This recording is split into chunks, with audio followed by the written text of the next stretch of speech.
S S ಶೌರ್ಯ sir, ಈಗ August 1ನೇ ತಾರೀಕು ಎಲ್ಟು ಮುತ್ತ ಎಸ್ ಸಿನಿಮಾ ರಿಲೀಸ್ ಆಗ್ತಾ ಇದೆ. ಈಗಾಗಲೇ ಈ ಸಿನಿಮಾದ ಟೀಸರು, ಸಾಂಗ್ಸು, ಟ್ರೈಲರು ದೊಡ್ಡ ಮಟ್ಟದಲ್ಲಿ ಯಶಸ್ಸಾಗ್ತಾ ಇದೆ. Thank you. ಆಮೇಲೆ ಒಂದು ವಿಭಿನ್ನವಾದಂಥ ಒಂದು ಕತೆ, ಅದು ಕೂಡ ಕೊಡಗು ಆ ಒಂದು ಭಾಗದಲ್ಲಿ ನಡೆದಂತಹ ಒಂದು ಕಥೆಯನ್ನು ಇಟ್ಕೊಂಡು ಅಲ್ಲಿನ ಸನ್ನಿವೇಶಗಳನ್ನು ತುಂಬ ಅದ್ಭುತವಾಗಿ ರಾ ಸೂರ್ಯ ಅವರು ಈಗ ಡೈರೆಕ್ಟ್ ಮಾಡಿರುವಂಥ ಸಿನಿಮಾ. ಹೌದು. ಸೊ ಸಿನಿಮಾ ರಿಲೀಸ್ ಆಗ್ತಾಯಿದೆ, ತಮ್ಮ ಒಪಿನಿಯನ್ ಏನಾಗುತ್ತೆ? ಇದು ಹೇಗೆ ಹೇಳೋದು ಅಂದರೆ ಒಂದು ಮಿಕ್ಸ್ಡ್ ಫೀಲಿಂಗ್ ಇದೆ. ಈಗ ಭಯನೂ ಇದೆ, ಖುಷಿನೂ ಇದೆ, ಮತ್ತು ಹಾಗೆ ಕೂಡ ಒಂದು ಕಾನ್ಫಿಡೆಂಟ್ ಕೂಡ ಇದೆ. ಕಾರಣಗಳು ಇಷ್ಟೇ. ಈಗ ಸಣ್ಣ ವಯಸ್ಸಿಂದ ಒಂದು ಕಂಡಂಥ ಕನಸನ್ನ ಒಬ್ಬ ರೈತನ ಮಗನಾಗಿ ಬಂದು ಅದನ್ನು ಈಡೇರಿಸ್ಕೊಳ್ಳೋದು ಅಷ್ಟು ಸುಲಭ ಇಲ್ಲ. ಅದಕ್ಕೆ ಅಂತ ಒಂದು ತಂಡ ಕಟ್ಕೊಂಡು ಈ ದೊಡ್ಡ ಸಿಟಿ ಬ್ಯಾಂಗ್ಳೂರಲ್ಲಿ ಬಂದು ತಂಡ ಕಟ್ಕೊಂಡು ಅದು ನಮಗೆ ಹೊಂದಾಣಿಕೆ ಆಗಿ ಒಂದು ಒಳ್ಳೆಯ ಕತೆ ಮೂಡಿಬಂದು ಮತ್ತು ಅದನ್ನು ಸ್ಕ್ರೀನ್ ಮೇಲೆ ತರೋದಿದೆಯಲ್ಲ, ಅದು ತುಂಬ ಸಿಂಪಲ್ ಆಗಿರೋ ವಿಷಯ ಅಲ್ಲ. ಆಚೆಯಿಂದ ನೋಡಿದ್ರೆ it looks very simple. At the same time ಇದು ಅಷ್ಟು ಸುಲಭ ಇಲ್ಲ. ಬಟ್ ಏನೋ ದೇವ್ರ ಕೃಪೆಯಿಂದ ಚೆನ್ನಾಗಿತ್ತು, ಎಲ್ಲ ಒಂದು ಒಳ್ಳೆ ರೀತಿಲಿ ಆಗಿ ಬಂದಿದೆ. ಈಗ ಆಗಸ್ಟ್ 1ನೇ ತಾರೀಕು ತೆರೆ ಮೇಲೆ ಬರ್ತಾಯಿದ್ದೀವಿ. ಸೊ ಇದರಿಂದ ಒಂದು ಹೇಳಬೇಕು ಅಂದರೆ ರೆಗ್ಯುಲರ್ ಫಾರ್ಮ್ಯಾಟ್, ನಾವೇನು ರೆಗ್ಯುಲರ್ ಟೆಂಪ್ಲೇಟೆಡ್ ಕತೆಗಳನ್ನ ಸ್ಟೋರೀಸ್ಗಳನ್ನ ಏನು ಹೇಳ್ತೀವಿ, ಆ ರೀತಿದೊಂದು ತೊಗೊಂಡು ಹೊಸಬರಿಗೆ ಅದು ವರ್ಕ್ ಆಗೋಲ್ಲ. ಹೊಸಬ್ರು ಏನಾದರೂ ಒಂದು ಹೊಸತನ ತರಲೇಬೇಕು. ಒಂದು ಕ್ರಿಯೇಟಿವಿಟಿ, ಅದು ಒಂದು ಕತೆ, ಒಂದು ಬ್ಯಾಕ್ ಡ್ರಾಪ್, ಒಂದು ಶೈಲಿ, ಹೇಳೋ ಒಂದು ವಿಭಿನ್ನತೆ ಇದ್ದಾಗ ಅಷ್ಟೇ ಬಂದು ನೋಡ್ತಾರೆ ಅಂತ ನಾವೆಲ್ಲ ಸ್ಟ್ರಾಂಗಾಗಿ ನಮಗೆ ಗೊತ್ತಿತ್ತು. ಅಂದರೆ ತಿಳ್ಕೊಂಡಿದ್ವಿ ನೋಡಿ ಒಂದಷ್ಟು ಸಿನಿಮಾಗಳನ್ನ. ಸೊ ಅದೇ ಎಲ್ಟು ಅಂತ. ಸೊ ಒಂದು ಬೇರೆ ರೀತಿ ಒಂದು ಈ ಕತೆನ ಕೊಡಗಲ್ಲೂ ಕೊಡಗು ಅಂದರೆ ಬರೀ ಲವ್, ಗ್ರೀನ್, ತುಂಬ ಇಂಟರ್ವ್ಯೂಸ್ಲಿ ಹೇಳ್ತಿದ್ವಿ, ಅದೇ ಇರೋದು ವಿಷಯ, ಅದು ಬಿಟ್ಟು ಬೇರೆ ಏನಿಲ್ಲ. ಅಲ್ಲಿ ಒಂದು ಸಾವಿಗೆ ಡೋಲ್ ನುಡಿಸಿ ಬದುಕುವಂಥ ನಾಯಕ ನಟ ಅಂದರೆ ನಮ್ಮ ಸಿನಿಮಾದಲ್ಲಿ ನಾಯಕ ಮುತ್ತ ಕ್ಯಾರೆಕ್ಟರ್ ನಾನು ಮಾಡಿದ್ದೀನಿ. ಅವ್ರ ಜೀವನದಲ್ಲಿ ಒಂದಷ್ಟು ಇನ್ಸಿಡೆಂಟ್ಗಳು ಬರ್ತವೆ. ಅದು ಎಂಡ್ ಆಫ್ ದ ಮೂವಿ ಒಂದು ಕ್ರಿಸ್ಪಾಗಿ, ತುಂಬ ತಲೆ ತಿನ್ನಲ್ಲ, ಕ್ರಿಸ್ಪಾಗಿ ಒಂದು ಮೆಸೇಜ್ ಇದೆ ಸೊಸೈಟಿಗೆ. ಸೊ ಅದೇ ಎಲ್ಟು ಮುತ್ತ. ಓಕೆ ಸರ್, ಈಗ ನಿಮ್ಮದು ಫಸ್ಟ್ ಸಿನಿಮಾ ಅನ್ಸುತ್ತೆ? ಹೌದು ಸರ್, ಫಸ್ಟ್ ಸಿನಿಮಾ ಅಂತಂದರೆ ಒಂದಷ್ಟು ಎಕ್ಸ್ಪೆಕ್ಟೇಷನ್ ಅಂತೂ ಖಂಡಿತವಾಗಿ ಇದ್ದೇ ಇರುತ್ತೆ. ಯಾಕೆಂತಂದರೆ ಫಸ್ಟ್ ಟೈಮು ಕ್ಯಾಮ್ರಾ ಫೇಸ್ ಮಾಡಬೇಕಾದ್ರೆ ಒಂದಷ್ಟು ಫಿಯರ್ ಅಂತೂ ಇದ್ದೇ ಇರುತ್ತೆ. ಹೌದು. ಸೊ ಆ ಒಂದು ಫಿಯರ್ಸ್ ಈ ಒಂದು ಸಿನಿಮಾದಲ್ಲಿ ಏನಾದರೂ ಆಯಿತಾ?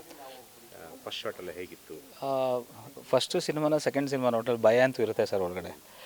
ಏನಕ್ಕೆ ಅಂತ ಹೇಳಿದ್ರೆ, ಇದು ಯಾರೋ ಒಬ್ಬರು ಕಂಡ್ರೆ ಕನಸಲ್ಲ. ಒಂದಷ್ಟು ಜನ ಕನಸು ಕಂಡ್ರವರೆಲ್ಲ ಒಟ್ಟಾಗಿ ಸೇರಿ ಬಂದಾಗ ಇದು ನನ್ನ ಕನಸಾಗಲ್ಲ, ನಮ್ಮ ಕನಸಾಗುತ್ತೆ. ಹೌದಲ್ಲ? ಈಗ ಹೈಫೈ ಸ್ಟುಡಿಯೋಸ್ 5 ಜನ ಇದ್ದೀವಿ. 5 ಜನ ಈ ಸಿನಿಮಾ ಮೇಕಿಂಗ್ ಟೈಮಲ್ಲಿ 5 ಜನ ಇದ್ದಿದ್ದು. ಈಗ ಸಿನಿಮಾ ಫಸ್ಟ್ ಕಾಪಿ ರೆಡಿ ಆದಮೇಲೆ 6 ಜನ ಆದ್ವಿ. S22 ಪ್ರೊಡಕ್ಷನ್ ಬಂದು ನಮ್ಮ ಕೊಲಾಬ್ರೇಷನ್ ಆದರು. ಸಿನಿಮಾ ಎಲ್ಲ ಕಂಪ್ಲೀಟ್ ಆದಮೇಲೆ ಅವ್ರು ಸಿನಿಮಾ ನೋಡ್ಬಿಟ್ಟು ಬಂದು ಇನ್ವೆಸ್ಟ್ ಮಾಡಿದ್ರು ನಮಗೆ. ಪ್ರಾಡಕ್ಟ್ ಚೆನ್ನಾಗಿದೆ, ಹೊಸಬ್ರು ಕರೆಕ್ಟಾಗಿ ಅಪ್ರೋಚ್ ಇದೆ, ಒಳ್ಳೆ ಅಪ್ರೋಚ್ ಇದೆ ಅಂತ ಹೇಳ್ಬಿಟ್ಟು. ಸೊ ಅದು ಇನ್ನೂ ಕೂಡ ನಮಗೆ ಕಾನ್ಫಿಡೆಂಟ್ನ ಬೂಸ್ಟ್ ಮಾಡ್ತು. ಸೊ ನಾವೇನಂತ ಅಂದ್ಕೊಳ್ತಿದ್ದೀವಿ ಅಂದರೆ, ಕನ್ನಡ ಆಡಿಯನ್ಸು ಈಗ ನೋಡಿ ಒಂದು ಮೂವಿ ತುಂಬ ಚೆನ್ನಾಗಿ ಹೋಗ್ತಾಯಿದೆ ಅಂತ ಎಲ್ಲ ಕಡೆ ಸೌಂಡಾಗ ಖುಷಿ ಇದೆ, ನಮ್ಗೆ ತುಂಬ ಖುಷಿ ಇದೆ. ಸ್ವಲ್ಪ ಥಿಯೇಟರ್ಸ್ಗಳು ಸ್ವಲ್ಪ ಆ ಕಡೆ ಈ ಕಡೆ ಆಯಿತು, ನಮಗೂ ಕೂಡ ತೊಂದರೆ ಇಲ್ಲ ಸರ್. ಮತ್ತು ನಮ್ಮ ಸಿನಿಮಾನ ನೋಡಿ ನಮ್ಮನ್ನ ಕಾಪಾಡ್ಕೊತಾರೆ ಅಂತ ನಮಗೊಂದು ಇದೆ. ಯಾಕಂದರೆ ಟೀಸರ್ ಟ್ರೇಲರ್ಗೆ ಅಷ್ಟು ರೆಸ್ಪಾನ್ಸ್ ನಮ್ಗೆ ಸಿಕ್ಕಿದೆ. ಒಂದು ಬೇರೆ ರೀತಿ ಒಂದು ವಿಷಯ ಇದೆ ಇದರಲ್ಲಿ, ದಮ್ಮಿದೆ ಅಂತ ಹೇಳಿದರು ತುಂಬ ಇಂಡಸ್ಟ್ರಿಯವರು ಹೇಳಿದ್ದಾರೆ ನಮಗೆ.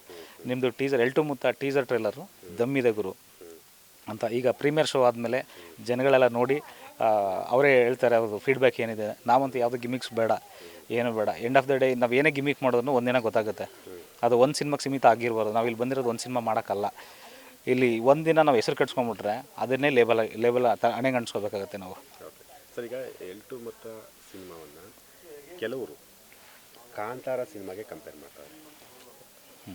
ಇದ್ರ ಬಗ್ಗೆ ಹೇಳಿದ್ದಾರೆ. ತುಂಬ ದೊಡ್ಡ ಮಾತದು. ಕಾಂತಾರ ಅದು ದೈವ ಸಂಬಂಧ ಬರೋದು. ರಿಷಬ್ ಶೆಟ್ಟಿ ಅವರು ಹೊಂಬಾಳೆ ಫಿಲಿಮ್ಸ್ ಅದರಲ್ಲಿ. ಕಾಂತಾರ ಅಂತ ಅದು ಮಂಗಳೂರು ಆ ಒಂದು ಭಾಗದ ಹೌದು ಒಂದು ದೈವದ ಹಿನ್ನೆಲೆಯಲ್ಲಿ ಅದನ್ನು ಶೂಟ್ ಮಾಡೋದು. ಹೌದು ಹೌದು. ಸೊ ಇದು ಕೂಡ ಕೊಡಗಿನ ಒಂದು ಭಾಗದಲ್ಲಿ ನಡೆದಂಥ ಒಂದು ಈ ಡೋಲು ಜನಾಂಗದವರ ಅವರಿಗೆ ಸಂಬಂಧಪಟ್ಟಂತಹ ಒಂದು ಕಥೆ ಇದು. ಹೌದು. ಸೊ ಪ್ರತಿಯೊಬ್ಬರು ಕೂಡ ಇದೊಂದು ಕಾಂತಾರ ಥರ ಹಿಟ್ಟಾಗಲಿ ಅಂತೇಳಿ ಆಶಿಸ್ತಾರೆ. ಸೊ ಅದ್ರ ಬಗ್ಗೆ ಹಿಟ್ಟಾಗಲಿ ಅನ್ನೋದು ಆಶೀರ್ವಾದ ಮಾಡ್ತಾ ಇದ್ದಾರಲ್ಲ, ತುಂಬ ಅವ್ರಿಗೆಲ್ಲ ನಾನು ಇಲ್ಲಿಂದನೇ ಥ್ಯಾಂಕ್ಸ್ ಹೇಳ್ತೀನಿ. ಸೊ ಕಾಂತಾರ ಇಟ್ಸ್ ನಮ್ಮ ಪ್ರೈಡ್, ಅದು ನಮ್ಮ ಕರ್ನಾಟಕದ ಪ್ರೈಡ್. ಅದು KGF ನಮ್ಮ ಕರ್ನಾಟಕ ಪ್ರೈಡ್. ಅದು ಅದ್ರ ಬಗ್ಗೆ ನಾವು ಬಾಡಿಯನ್ನಾಗಿ ನಾನು ಕೂಡ ತುಂಬ ಎಂಜಾಯ್ ಮಾಡಿದ್ದು. ನಾನು 100 ಔಟ್ ಆಫ್ ಸ್ಟೇಟ್ಸ್ ಎಲ್ಲ ಹೋಗ್ತಾಯಿದ್ದೆ. ನಾನು ಅವಾಗ ಹೇಳ್ತಿದ್ದೆ ಕನ್ನಡ ಸಿನಿಮಾಗಳಿಗೆ ಬಂದಿದೆ ನೋಡಿ ಅಂತ ಹೇಳ್ಬಿಟ್ಟು. ಸೊ ಅದ್ರ ಬಗ್ಗೆ ಪ್ರೈಡ್ ಇದೆ. ಅದರ ಕಂಪ್ಯಾರಿಸನ್ ಅಂತ ಬಂದಾಗ ಸರ್, ಇದು ಅವರು ದೈವ ಬಗ್ಗೆ ಹೇಳಿದ್ರು, ಅಲ್ಲಿ ಜಾಗದ ಬಗ್ಗೆ ಹೇಳಿದ್ರು. ನಾವು ದೈವದ ಬಗ್ಗೆ ಹೇಳ್ತಾ ಇಲ್ಲ ಇಲ್ಲಿ. ನಾವಿಲ್ಲಿ ಒಬ್ಬ ಸಾವಿನ ಮನೇಲಿ ಡೋಲ್ ಬಡಿಯೋನ ಬಗ್ಗೆ ಹೇಳ್ತಿದ್ವಿ. ಅವರು ಮಂಗಳೂರಲ್ಲಿ ಹೇಳಿದ್ರು, ನಾವು ಮಡಿಕೇರಿಯಲ್ಲಿ ಹೇಳ್ತಿದ್ದೀವಿ. ಸೊ ಅದಕ್ಕಿದು ಕಂಪ್ಯಾರಿಸನ್ ಬೇಡ. ಅದು ಬೇರೆ ಜಾನ್ರೇ ಹೋಗುತ್ತೆ, ನಮ್ಮದು ಬೇರೆ ಜಾನ್ರೇ ಹೋಗುತ್ತೆ. ನೋಡಿದ್ರೆ ಫೀಲ್ ಅಂತ ಅನ್ಸ್ಬಿಡು. ಯಾಕಂದರೆ ಅದೇ ಪಂಚ ಉಟ್ಕೊಳ್ಳೋದು ಇದು. ಯಾಕಂದರೆ ಈ ಭಾಗದ ಜನಗಳು ಹೇಗಿರ್ತಾರೆ ಅದನ್ನೇ ತೋರಿಸ್ಬೇಕು ನಾವು. ಸೊ ಈಗ ಲವ್ ಸ್ಟೋರಿ ಅಂತ ಹೇಳಿದಾಗ ಸರ್ ಎಲ್ಲ ಮುಂಗಾರು ಮಳೆ ಅಲ್ಲ ಸರ್. ಮುಂಗಾರು ಮಳೆಗೆ ಅದರದ್ದೇ ಆದ ಒಂದು ತೂಕ ಇದೆ, ಬೇರೆ ಲವ್ ಸ್ಟೋರಿನೂ ಇರ್ತಾವಲ್ವಾ. ಸೊ ಹಾಗಾಗಿ ಅಷ್ಟೇ. ಓಕೆ ಸರ್, ಈಗ ನೀವು ಈ ಸಿನಿಮಾಗೆ ನಿಮ್ಮ ಪ್ರಿಪ್ರೇಷನ್ ಎಲ್ಲ ಹೇಗಿತ್ತು ಸರ್? ಸರ್ ಪ್ರಿಪ್ರೇಷನ್ ಹೆಂಗಂದ್ರೆ ರಗಡಾಗಿ ಕಾಣ್ತಾ ಇದೆ ಕೆಲವೊಂದು ವಿಷಯಗಳಲ್ಲಿ. Yes sir. ಟೀಸರಲ್ಲಿ ಟ್ರೈಲರ್ ನೋಡಿದಾಗ ತುಂಬ ರಗಡು, ರಕ್ತ, ಅದು ಇದು ಒಂದಷ್ಟು. ಸೊ ಯಾವ ರೀತಿ ಪ್ರಿಪ್ರೇಷನ್? ಪ್ರಿಪ್ರೇಷನ್ ಅಂದರೆ ಸರ್ ನಾನು ಫಿಸಿಕಲಿಗಿಂತ ನಾನು ಮೆಂಟಲಿ ಪ್ರಿಪೇರ್ ಆಗಿದೆ ಇದಕ್ಕೆ. ರೀಸನ್ ಏನಂದರೆ it is not a normal story. Regular ಟೆಂಪ್ಲೇಟಾಗಿ ನಾವೇನು ನೋಡ್ತೀವಿ ಆ ಥರ ಅದಲ್ಲ. ಇದಕ್ಕೊಂದಷ್ಟು ಪ್ರಿಪ್ರೇಷನ್ ಬೇಕಾಗಿತ್ತು, ನಾನು ಅದು ಮಾಡ್ಕೊಂಡಿದ್ದೆ. Because right from the day one ರೈಟಿಂಗಿಂದ ಕೂಡ ನಾನು ಇನ್ವಾಲ್ವ್ ಆಗಿದ್ದೆ ಡೈರೆಕ್ಟರ್ ಜೊತೆ. ಸೊ ಹಾಗಾಗಿ ಆ ಟೈಮಿಂದನೇ ನಾನು ಮೆಂಟಲಿ ಪ್ರಿಪೇರ್ ಆಗ್ತಾಯಿದ್ದೆ, ನಾನು ಹೇಗೆ ಪ್ರೆಸೆಂಟ್ ಆಗಬೇಕು ಸ್ಕ್ರೀನ್ ಮೇಲೆ ಅಂತ ಹೇಳ್ಬಿಟ್ಟು. ಇಲ್ಲಾಂದರೆ ಅದು ಆ ವೆಯ್ಟೇಜ್ ಬರಲ್ಲ ಅದಕ್ಕೆ. ಆ ಕತೆ ಹೇಗೆ ಕತೆಗೆ ತಕ್ಕಂಗೆ ನಾನು ರೆಡಿ ಆಗಬೇಕಾಗಿತ್ತು. ಸೊ ಅದನ್ನು ನಾನು ಮಾಡ್ಕೊಂಡಿದ್ದೀನಿ. ಸೊ ಆಮೇಲೆ ಸ್ಟಂಟ್ಸ್ ಅಂತ ಬಂದಾಗ ನಾನೇ ಮಾಡಿದ್ದೀನಿ. ಒಂದು ತುಂಬ ದೊಡ್ಡ ಸ್ಟಂಟ್ಸ್ ಅಲ್ಲದೆ ಹೋದ್ರು ನನ್ನ ಕೈಲಾಗೋ ಸ್ಟಂಟ್ನ ರಿಯಲಾಗಿ ನಾನೇ ಮಾಡಿದ್ದೀನಿ. ಡೂಪ್ ಕೇಳಿದ್ರು, ಡೂಪ್ ಬೇಡ ಅಂತ ಹೇಳಿದೆ. ರಿಯಲಿಸ್ಟಿಕ್ ಅಪ್ರೋಚ್ ಸರ್ ಇದು. ಈಗ ನೀವು ನೋಡಿದ್ರೆ 2 ಅವರು ಮಡಿಕೇರಿಗೆ ಹೋಗಿ ಬಂದಂಥ ಫೀಲ್ ಇರುತ್ತೆ ನಿಮಗೆ. ಸರ್ ಈಗ ಆಗಸ್ಟ್ 1ನೇ ತಾರೀಕು ಈ ಸಿನಿಮಾ ಬರ್ತಾ ಇದೆ. ಎಸ್. ಸೊ ಸಿನಿಮಾ ಬಗ್ಗೆ ಒಂದಷ್ಟು ಹೋಪ್ಸ್ ಅಂತ ಖಂಡಿತವಾಗ್ಲೂ ಇದೆ ನಿಮ್ಮ ಇಡೀ ತಂಡಕ್ಕೆ. ಸೊ ಪ್ರೇಕ್ಷಕರಿಗೆ ಏನಾದರೂ ಹೇಳಕ್ಕೆ? ಪ್ರೇಕ್ಷಕರಿಗೆ ನಾನು ಏನು ಹೇಳ್ತೀನಿ ಅಂದರೆ ಈಗಷ್ಟೇ ಥಿಯೇಟ್ರ್ಗಳಿಗೆ ಮತ್ತೆ ಕನ್ನಡದಲ್ಲಿ ಸಿನಿಮಾ ಬರಲ್ಲ ಅಂತ ಕಂಪ್ಲೇಂಟ್ ಇತ್ತು. ಈಗ ಬರ್ತಾ ಇದ್ದಾವೆ. ಈಗ ದಯವಿಟ್ಟು ಈಗ ಒಂದು ಸಿನಿಮಾಗೆ ಸಪೋರ್ಟ್ ಮಾಡ್ತಿದ್ದಾರೆ, ನಮ್ಮದು ಹಾಗೆ ಮಾಡಿ. ಟ್ರೈಲರ್ ಟೀಸರ್ ಫಸ್ಟು ನೋಡಿ, ನಿಮ್ಗೆ ಅದೇ ಇನ್ವಿಟೇಷನ್ ನಮ್ಮ ಮುಂದೆ ಇಟ್ಟಿದ್ದೀವಿ, ನಾವೇನು ಗಿಮಿಕ್ಸ್ ಮಾಡ್ತಾಯಿಲ್ಲ. ಆಮೇಲೆ ಈ ಎಲ್ಟು ಮೊತ್ತ ಸಿನಿಮಾ ನಿಮಗೆ ಒಂದು ಬೇರೆ ಫೀಲನ್ನೇ ಕೊಡುತ್ತೆ. ನಿಮಗೆ ಸಿನಿಮಾ ನೋಡಿ ಬಂದ್ರೂ ಒಂದಿನ ಡೆಫಿನೆಟ್ಲಿ ಕಾಡುತ್ತೆ ನಿಮಗೆ. ಕ್ಷಣ ಕ್ಷಣದ ಸುದ್ದಿಗಳಿಗಾಗಿ ಫ್ರೀಡಂ ಟಿವಿ ಸಬ್ಸ್ಕ್ರೈಬ್ ಮಾಡಿ, ಲೈಕ್ ಮಾಡಿ ಹಾಗೂ ಫಾಲೋ ಮಾಡಿ. ಹೊಸ ಸುದ್ದಿಗಳ ನೋಟಿಫಿಕೇಶನ್ಗಾಗಿ ಬೆಲ್ ಐಕಾನ್ ಮೇಲೆ ಕ್ಲಿಕ್ ಮಾಡಿ.